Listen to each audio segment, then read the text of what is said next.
My fiancé told me drunk, "I'm only with you until my ex gets out of prison. He's the love of my life, you're just a pathetic substitute keeping his bed warm." When I didn't react, she laughed, and said, "You're so pathetic you won't even fight for me." I didn't say a word. That was 5 weeks ago. Last night, she was crying at my door at 3 a.m., all bruised up, begging me to take her back. I'm staring at the bruises on her face through my doorbell camera at 3:17 a.m., watching the woman who destroyed my life 5 weeks ago now sobbing on my doorstep. Her mascara is running in black streams down her cheeks, and there's a cut on her lip that looks fresh. She's wearing the same dress she wore to our engagement party 8 months ago, the one where she told everyone how lucky she was to have found her person. "Please, Marcus," she's whispering to the camera, her voice cracking. "I know I messed up. I know what I said was horrible, but I need you. I'm so sorry. He hurt me, Marcus. Please just let me explain. But I'm not opening that door. Not tonight. Not ever." Because 5 weeks ago, Sarah Chen, the woman I'd planned to marry in 3 months, the woman I'd bought a house with, the woman who wore my grandmother's engagement ring, told me the truth about our entire 2-year relationship while she was drunk off her mind at my best friend's birthday party. But let me start from the beginning. 2 years and 4 months ago, I met Sarah at a coffee shop near the university where I worked as an IT administrator. I just finished a brutal day dealing with a server crash, and I was grabbing my usual, large black coffee, extra shot, when this stunning woman in front of me started laughing at something on her phone. "Sorry," she said, turning around with this infectious smile. "My friend just sent me the most ridiculous meme about computer programmers, and I couldn't help myself." She showed me her phone. It was one of those "it's not a bug, it's a feature" memes, and I actually laughed, which was rare for me back then. I'd been pretty isolated since my divorce 2 years earlier. "You work in tech?" I asked. "Medical billing software," she said, rolling her eyes. "Not exactly glamorous, but it pays the bills. I'm Sarah, by the way. Marcus. And trust me, I understand unglamorous tech work." We ended up talking for 2 hours. She was funny, smart, and had this way of making even mundane stories entertaining. She told me about her chaotic family, 5 siblings, all scattered across different states, and how she'd moved to Portland to figure herself out after a bad breakup. "What happened with the ex?" I asked, which looking back, was probably too personal for a first conversation. Her face darkened for just a second. "He made some really bad choices. Let's just say he's not available to date right now." I assumed she meant he was married or something. I was 32, she was 28, and we'd both been around enough to have relationship baggage. It didn't seem like a red flag. Our first official date was at this little Italian place called Nonna's on Division Street. Sarah ordered the gnocchi and spent 10 minutes telling me this elaborate story about how her grandmother used to make them from scratch every Sunday, complete with voices for different family members. I was completely charmed. "You're really easy to talk to," she said over dessert. We'd split the tiramisu. "I haven't felt this comfortable with someone in, well, a really long time." "Same here," I admitted. I was starting to think I was broken after my divorce. "What happened there?" "We grew apart. Wanted different things. She wanted to travel the world, and I wanted stability. No drama, really. Just incompatible life goals." Sarah reached across the table and squeezed my hand. "Well, I love stability. Drama is exhausting. If only I'd known." The next 6 months were honestly the happiest I'd been in years. Sarah had this way of making ordinary moments feel special. She'd leave little notes in my lunch, silly drawings or inside jokes about whatever show we'd watched the night before. She introduced me to this podcast called True Crime Garage and got me completely hooked. We'd spend Sunday mornings in bed listening to episodes and debating whether the hosts got the details right. She was affectionate without being clingy, independent without being distant. She had her own apartment in the Alberta district, but she started staying over more and more often. She kept a toothbrush at my place, then some clothes, then half her skincare routine took over my bathroom counter. "I think you're stuck with me now," she said one morning, watching me navigate around her face wash and serums. "I've basically moved in without asking." "I don't mind," I said, and I meant it. For the first time since my divorce, I could picture a future with someone. The only weird thing, and it seemed minor at the time, was how she never talked about her past relationships in detail. She'd mention her ex occasionally, usually when explaining why she didn't like certain movies or restaurants. "Oh, we used to go there all the time," but she'd always change the subject quickly. "Are you in contact with any of your exes?" I asked her once, about 8 months in. "No," she said immediately.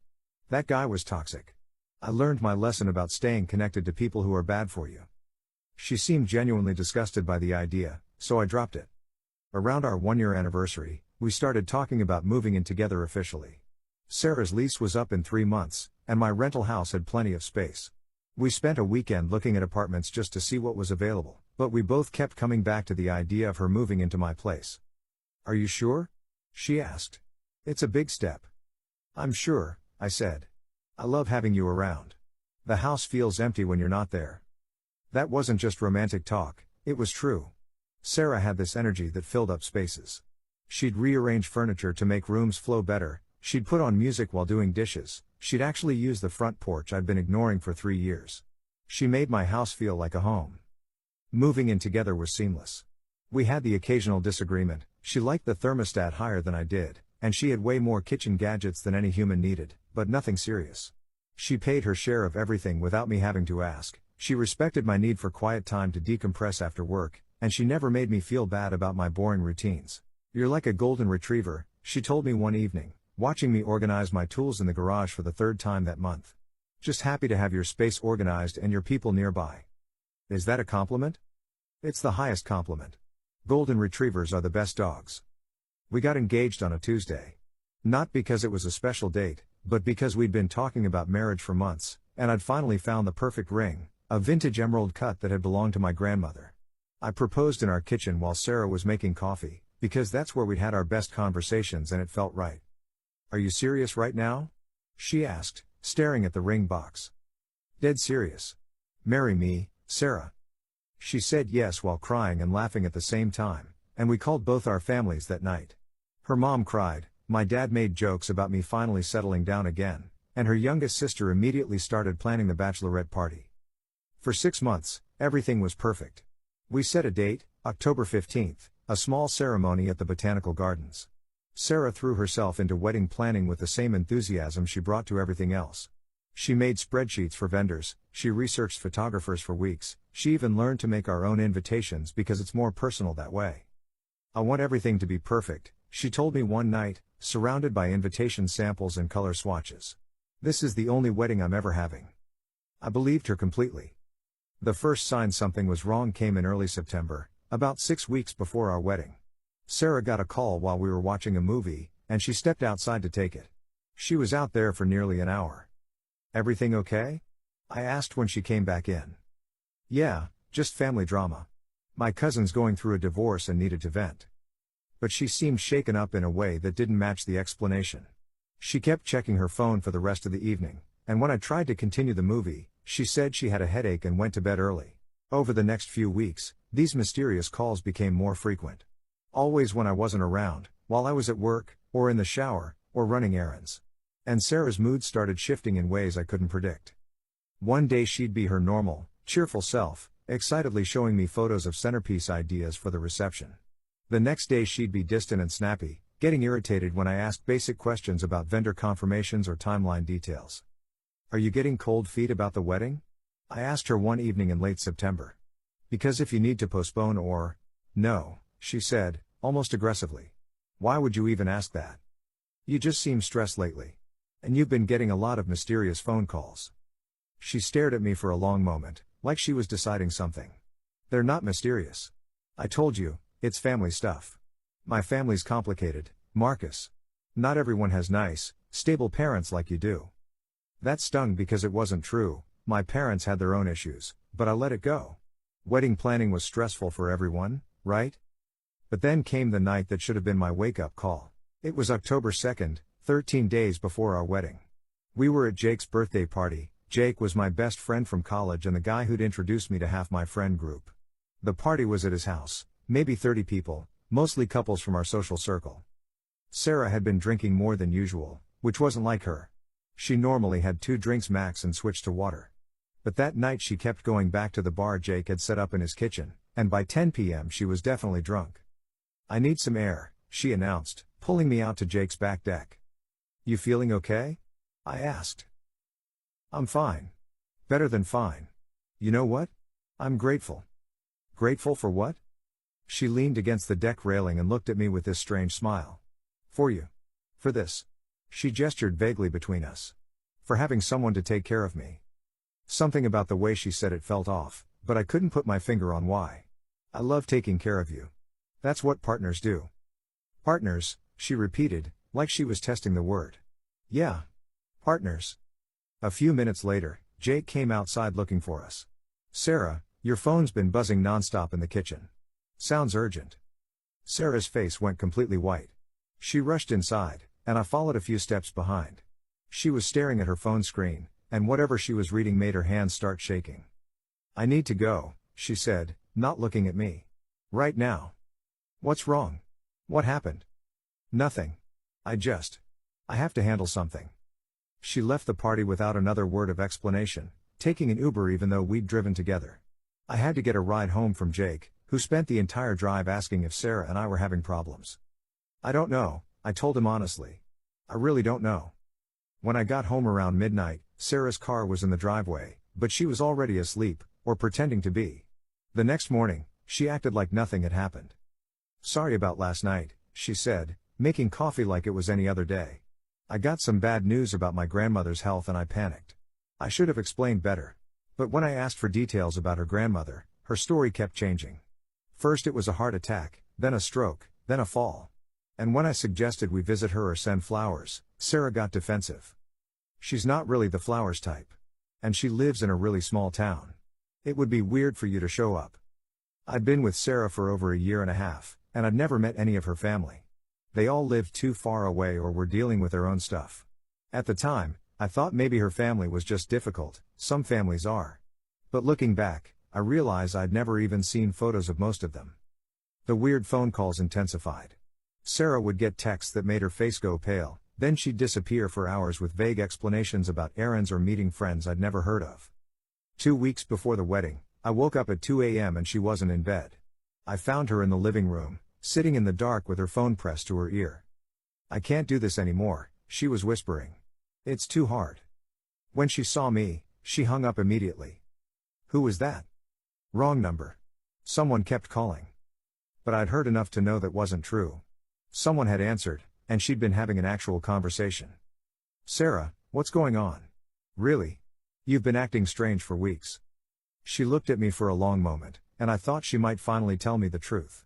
Instead, she burst into tears. I'm just scared, she sobbed. What if we're making a mistake? What if we're not compatible long term? What if I'm not good enough for you? I held her while she cried, telling her all the reassuring things you tell someone having pre-wedding anxiety. But even as I comforted her, I couldn't shake the feeling that her tears weren't really about cold feet.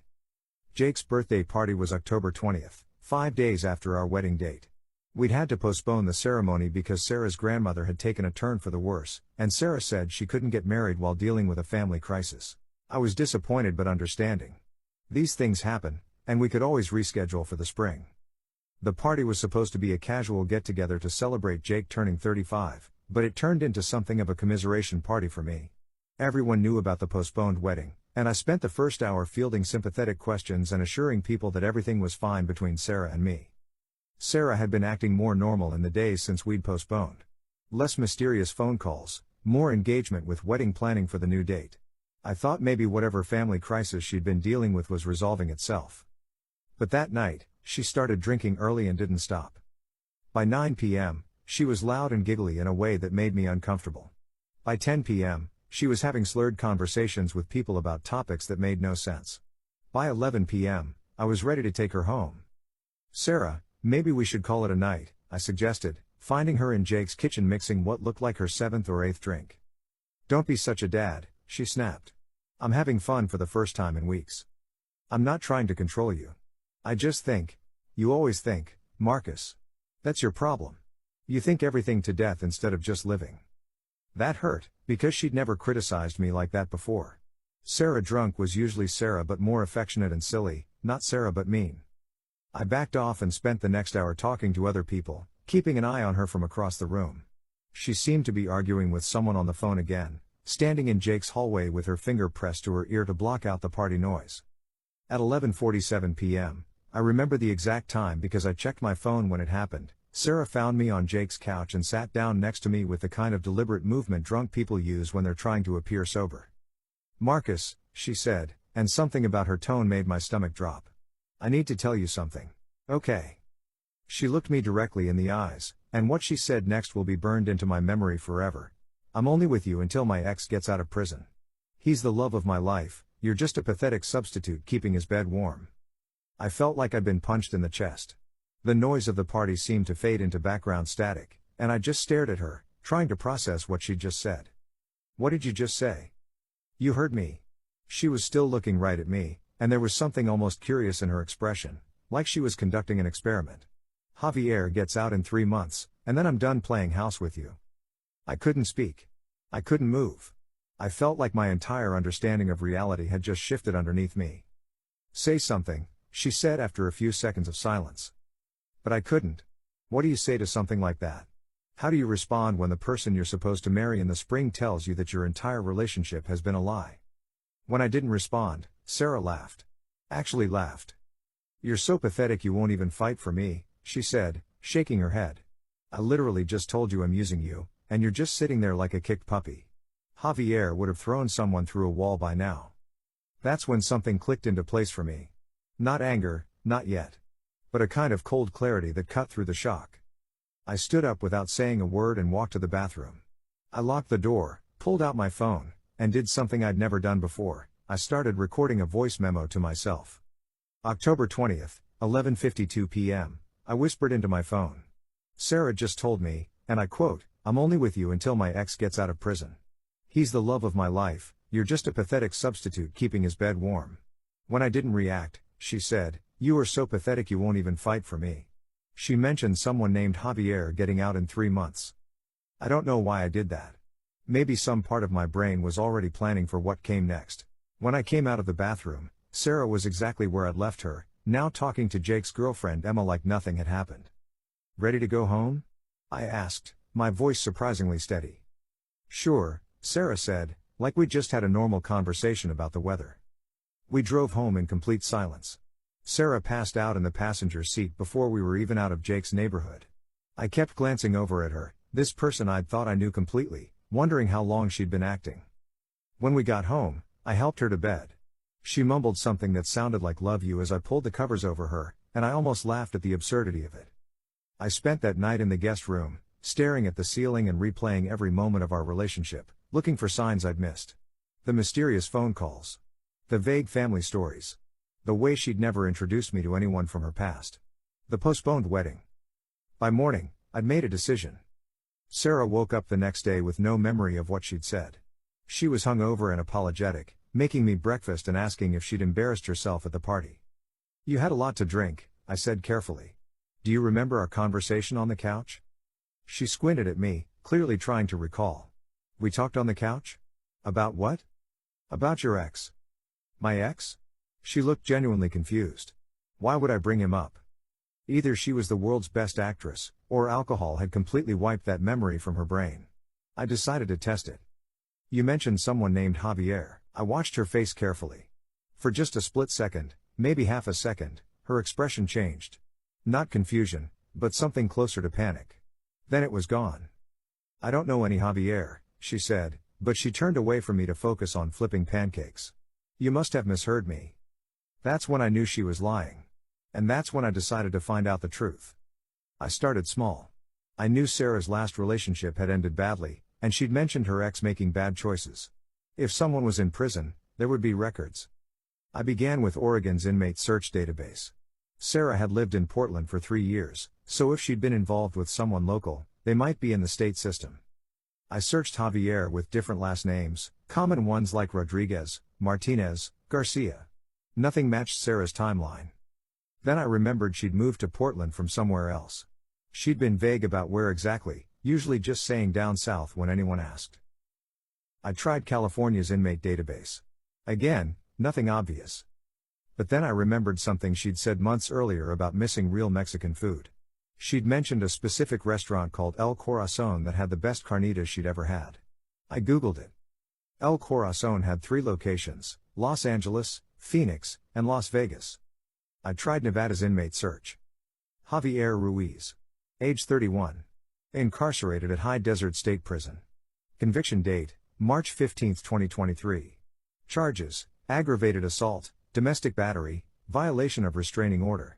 Projected release date, January 20, 2025. 3 months from now. Exactly what Sarah had said. I stared at the screen for 10 minutes, reading and rereading the information. Domestic battery. Restraining order. Sarah had been in a relationship with someone who'd been convicted of hitting her. And she was planning to go back to him. I dug deeper. Court records in Clark County, Nevada showed a pattern that made my stomach turn. 3 domestic violence calls to Sarah's address in Las Vegas between 2022 and 2023. A restraining order filed in January 2023 after Javier had apparently broken into her apartment and threatened to kill her if she ever left him. The final incident in March 2023 where neighbors called police after hearing screaming and sounds of a physical altercation. According to the police report, officers found Sarah with a black eye and bruised ribs. Javier was arrested at the scene. But here's what really got me, the victim impact statement Sarah had filed with the court.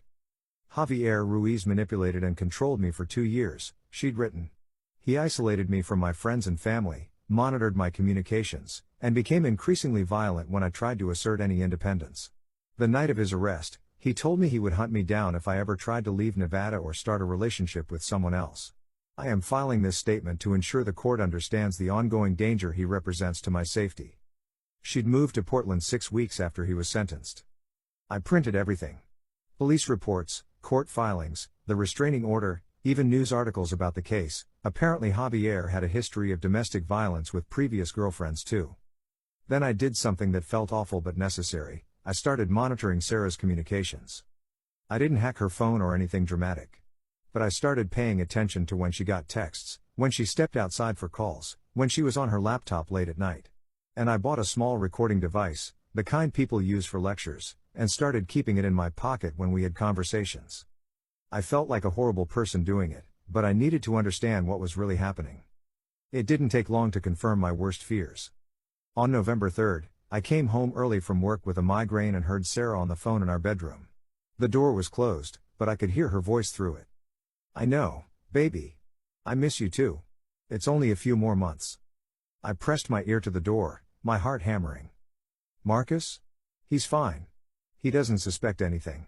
He's too trusting for his own good. There was a pause while whoever she was talking to responded. Of course I don't love him, Sarah said, and her voice was colder than I'd ever heard it. He's nice and stable and he pays half my bills. That's it. You know you're the only one I've ever really loved. Another pause. I bought a burner phone like you said. This is the last time I'm calling from my regular number.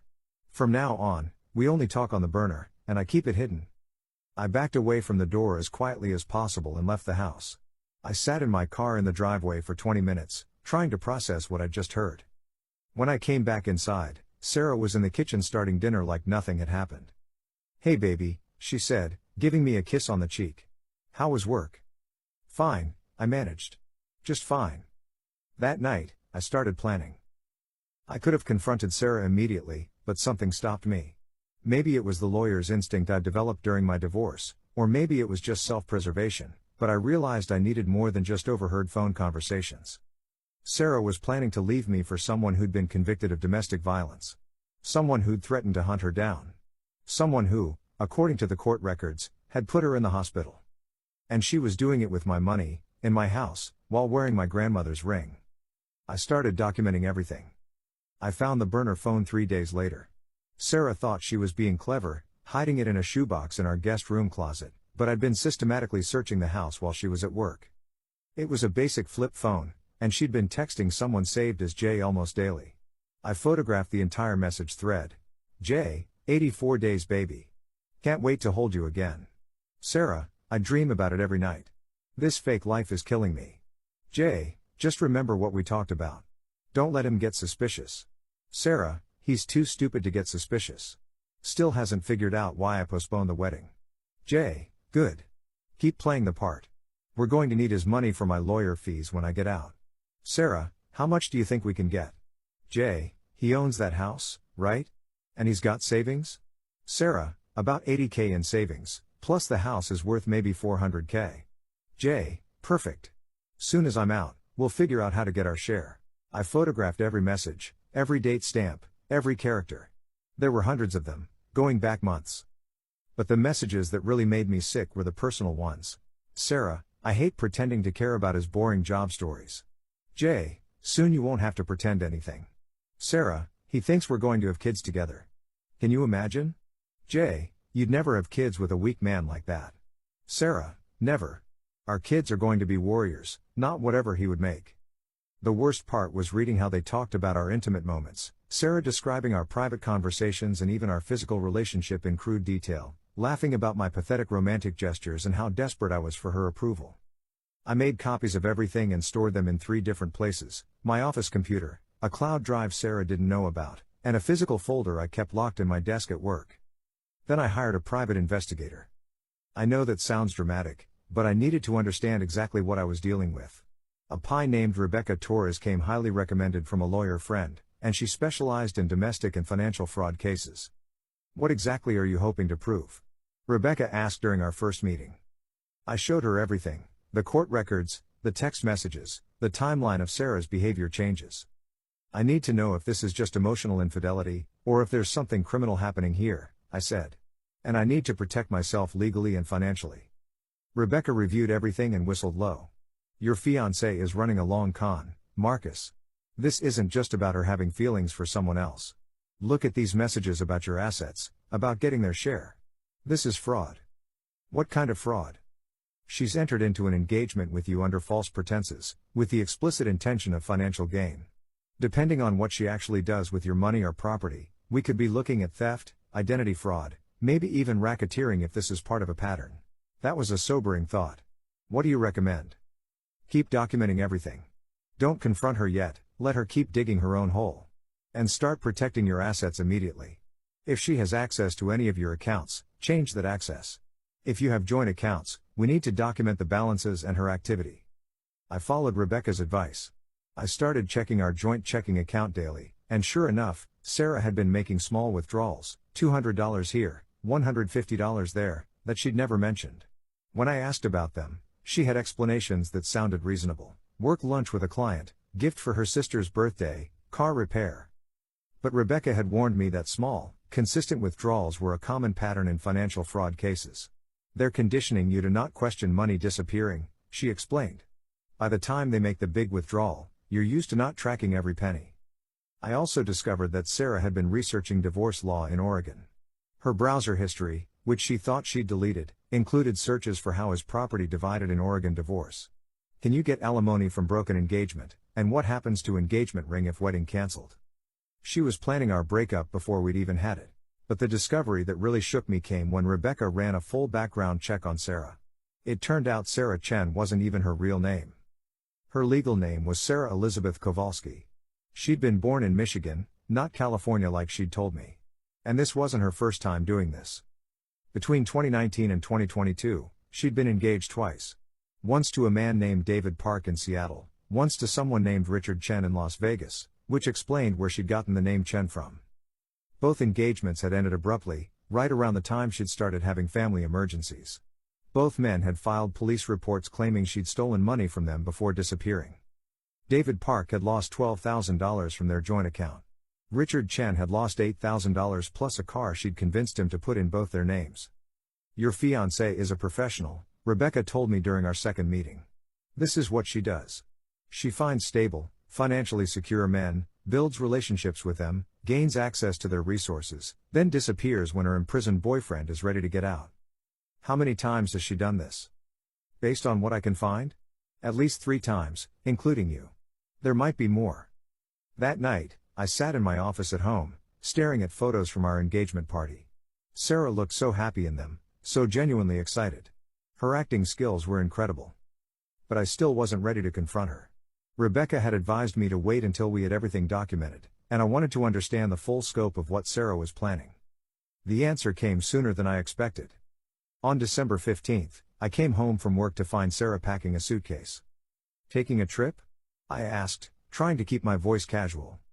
My grandmother passed away, she said without looking up from folding clothes. I need to go home for the funeral. Another family emergency. Another grandmother story. I'd lost count of how many health crises Sarah's various relatives had experienced over the past few months. I'm so sorry, I said, Because that's what you say when someone's grandmother dies, even when you know they're lying. When's the funeral? Tomorrow. In Sacramento. I'll probably be gone for a week, maybe 2. Family's a mess right now. Sacramento. That was new. Usually her family emergencies were in vague locations she never named specifically. Do you want me to come with you? For support? No, she said quickly. It's going to be really emotional and chaotic. Plus you'd have to take time off work. She left that evening, giving me a long hug and telling me she loved me. I'll call you when I land, she promised. She didn't call when she landed. She didn't call the next day either. On December 17th, I got a text, funeral was delayed. Family drama. We'll be here longer than expected. That's when I called Rebecca. She's not in Sacramento, Rebecca told me after making some calls. I have a contact who tracked her phone. She's in Las Vegas. Vegas? Why would she? Then it hit me. Javier's getting out early. Looks like it. His release date got moved up.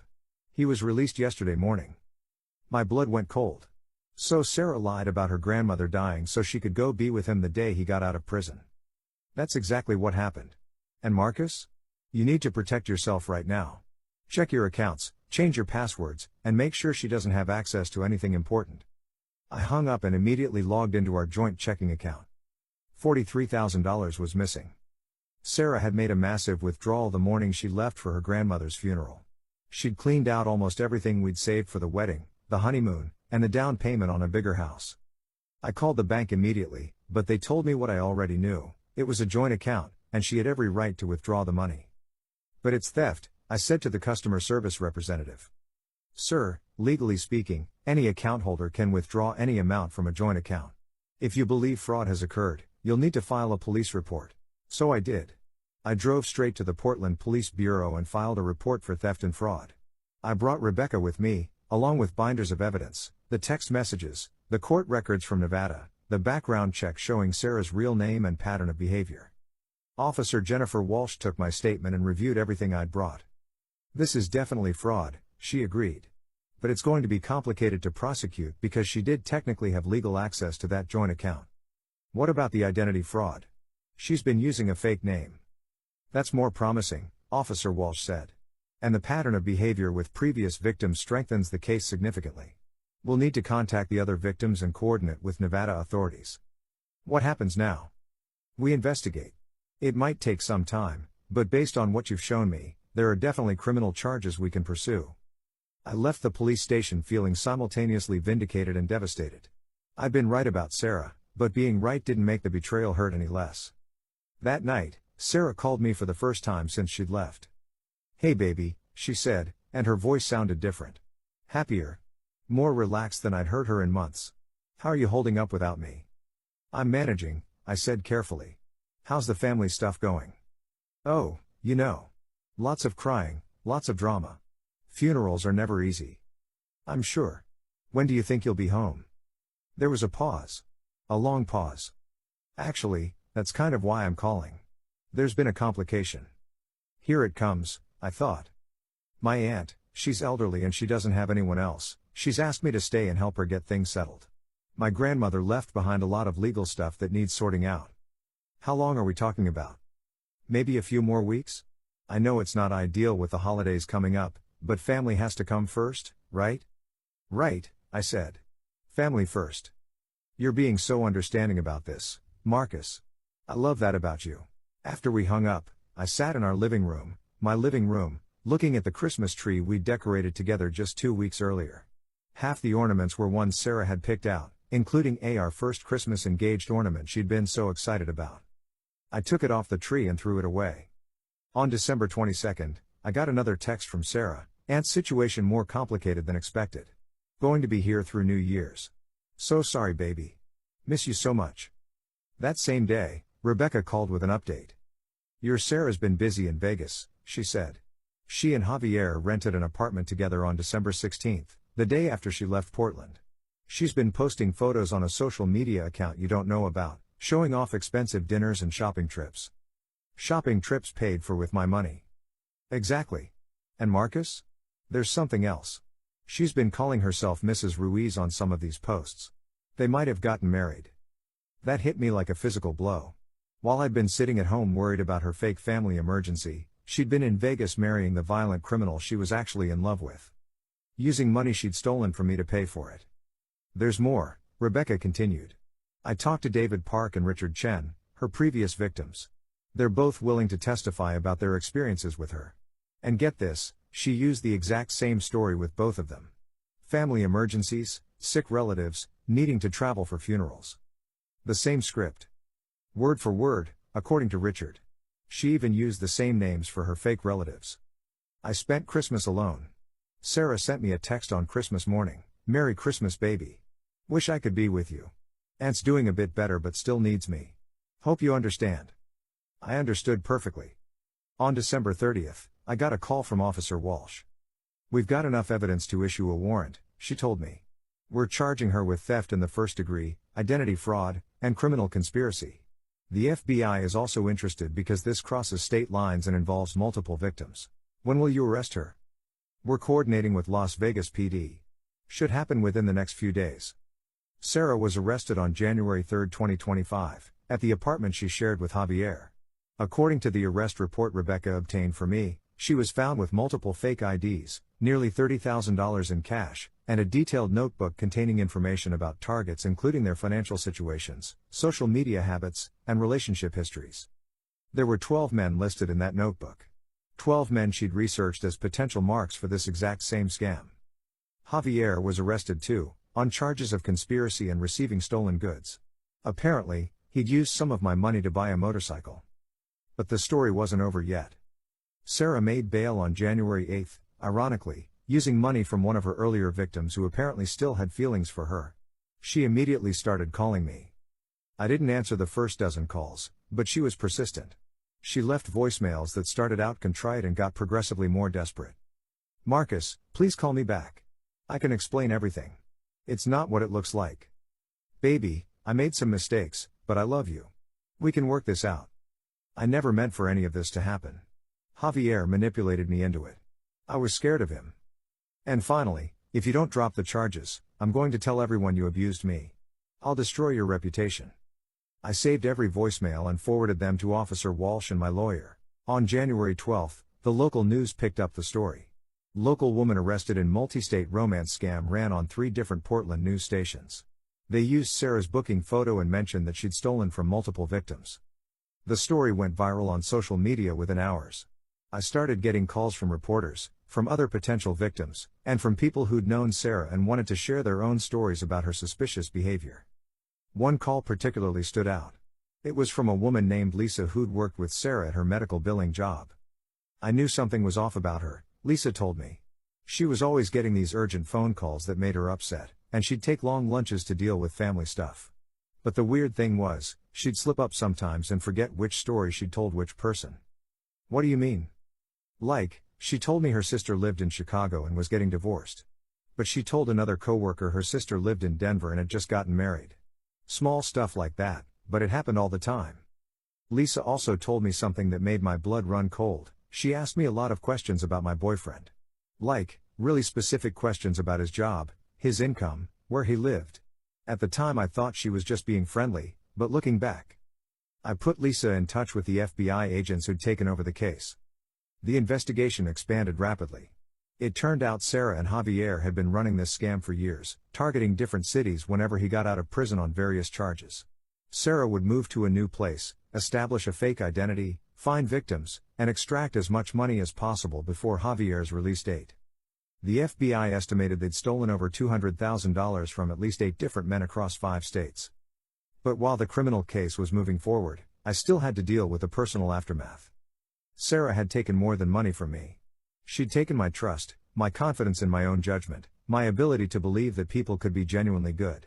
I started seeing a therapist because I couldn't sleep, couldn't concentrate at work, and couldn't imagine ever trusting anyone in a romantic relationship again. This wasn't your fault, Dr. Martinez told me during one of our sessions. Professional con artists are experts at manipulation. They study psychology, they practice their techniques, and they specifically target people who are trusting and emotionally open. But I should have seen the signs. Maybe. But the signs you're talking about, mysterious phone calls, vague family stories, those could describe a lot of people dealing with legitimate family problems.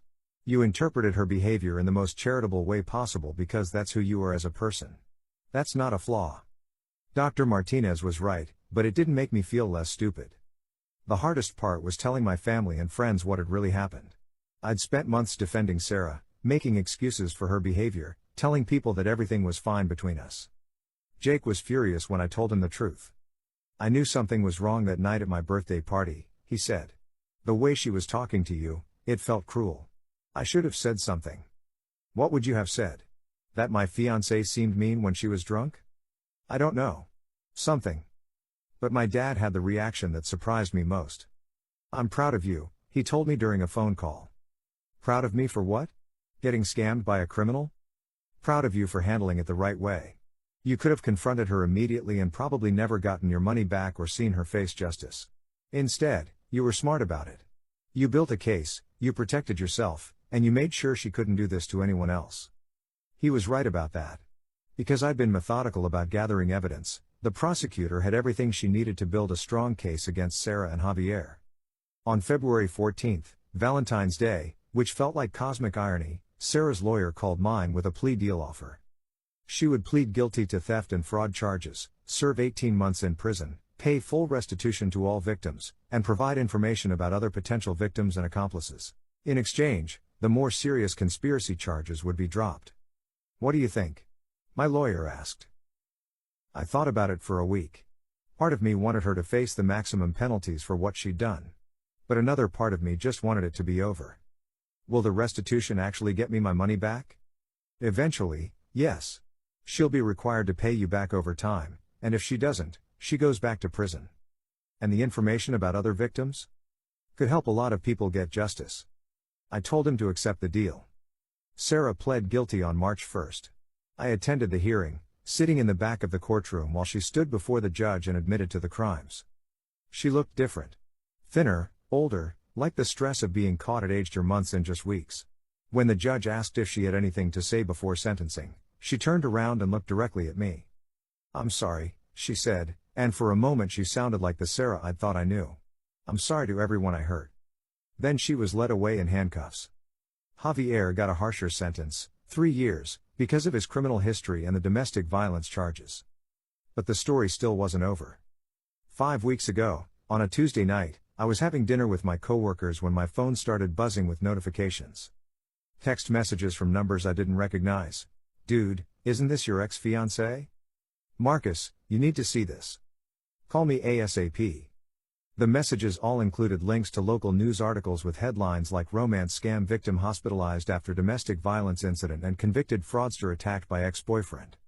Sarah had been released from prison 3 days earlier after serving 13 months. She'd gotten time off for good behavior and for providing information that led to other arrests. According to the news reports, she'd gone directly to Javier's halfway house when she got out. He'd been released 2 weeks earlier on parole. The reunion didn't go as planned. Javier had apparently been angry about Sarah's plea deal, claiming she'd betrayed him by cooperating with prosecutors. When she showed up at his halfway house, they'd gotten into an argument that escalated into violence. A neighbor called police after hearing screaming and sounds of someone being thrown against walls. They found Sarah unconscious in the parking lot with a concussion, broken ribs, and extensive bruising. Javier was arrested for parole violation and assault. He was back in prison within hours of attacking her. Sarah spent 4 days in the hospital and was released with nowhere to go. The halfway house wouldn't take her because of the incident. Her family had apparently cut her off completely, and she had no money. She'd been making restitution payments from her prison job, so any savings she might have had were gone. I felt nothing. No satisfaction that she'd been hurt, no pity for her situation. Just a kind of detached interest in how the story was ending. I didn't expect her to show up at my door. But last night, at 3:17 a.m., my doorbell camera started recording the woman who'd destroyed my life, now broken and desperate and asking for help. Marcus, please, she was saying to the camera. I know what I did was unforgivable, but I have nowhere else to go. I'm not the same person I was. Prison changed me.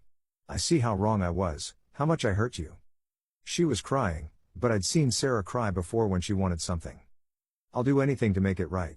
I'll pay you back every penny, I'll work for you, I'll be your servant if that's what it takes. Just please don't leave me out here. Javier said he's going to find me when he gets out again. I'm scared, Marcus.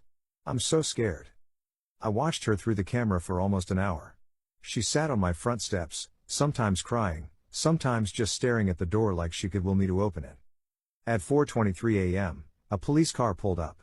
Someone, probably a neighbor, had called about a suspicious person on my property. I watched through the camera as the officers approached Sarah and asked for ID. I watched her explain who she was and why she was there. I watched one of the officers walk up to my door. I didn't answer. After a few minutes, they helped Sarah to her feet and drove her to a women's shelter downtown. She hasn't been back since, but she's been calling. 6 calls yesterday, 4 more this morning. I'm not answering, and I've blocked her number, but she keeps calling from different phones. It's been 5 weeks since Sarah showed up at my door, and I'm finally ready to tell this story because I think I've learned something important about justice, forgiveness, and moving on. Sarah stole $43,000 from me, but I got most of it back through restitution payments and insurance. She stole 2 years of my life, but those weren't entirely wasted. I learned things about myself and about relationships that I might never have learned otherwise. She made me question my ability to judge people, but therapy helped me understand that being trusting isn't the same as being stupid. The hardest thing she stole was my faith in love. For months after her arrest, I couldn't imagine ever being vulnerable with someone again. But time and therapy have helped me realize that what Sarah and I had wasn't love, at least not on her side. It was a performance, a business transaction disguised as a relationship. Real love doesn't lie. Real love doesn't steal. Real love doesn't keep one foot out the door while planning its exit strategy. I'm dating again now. Slowly, carefully, but I'm trying. Her name is Amanda, she's a librarian, and she thinks my story about Sarah is both fascinating and horrible. She's patient with my trust issues and doesn't mind that I ask probably too many questions about her past. She understands that I need transparency in a way that most people don't. Trust is earned, she told me on our 4th date. You're not wrong to want to see evidence before you give it. Amanda has introduced me to her family, her coworkers, her college roommate. She's shown me photos from her childhood, taken me to her hometown, let me meet her grandmother. She understands that these things matter to me now in a way they didn't before Sarah. As for Sarah herself, I've heard through mutual acquaintances that she's been staying at various shelters and halfway houses around Portland. Someone told me she's been trying to contact some of her other victims, but most of them have moved on with their lives and aren't interested in rehashing the past. She sent me a letter 2 weeks ago through her parole officer. It was 5 pages long, handwritten, and filled with apologies and explanations. She claimed she'd been manipulated by Javier from the beginning, that she'd never intended to hurt anyone, that she was a different person now. I read it once and threw it away. Because here's what I've realized, it doesn't matter if Sarah has genuinely changed or if she's running another long con. It doesn't matter if her remorse is real or if she's just sorry she got caught. It doesn't even matter that she's suffering now after years of making other people suffer. What matters is that I don't owe her forgiveness. I don't owe her a second chance. I don't owe her anything. Forgiveness, I've learned, isn't about the person who hurt you. It's about freeing yourself from carrying their burden.